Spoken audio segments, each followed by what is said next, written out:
والفجر وليال عشر والشفع والوتر والليل إذا يسر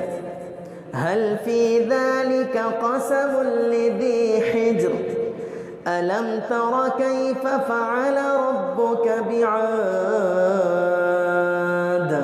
إرم ذات العماد التي لم يخلق مثلها في البلاد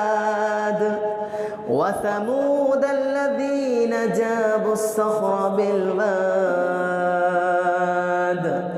وفرعون ذي الأوتاد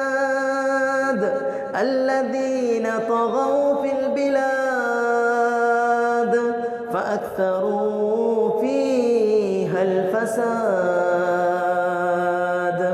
فصب عليهم ربك سوط عذاب إن ربك لبالمرصاد فأما الإنسان إذا ما ابتلاه ربه فأكرمه ونعمه فيقول ربي أكرمن وأما إذا ما ابتلاه فقدر عليه رزقه فيقول ربي أهانن كلا بل لا تكرمون اليتيم ولا تحاضون على طعام المسكين وتأكلون التراث أكلا لما وتحبون المال حبا جما كلا إذا دكت الأرض دكا دكا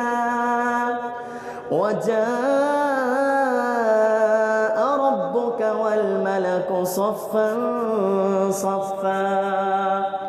وجيء يومئذ بجهنم يومئذ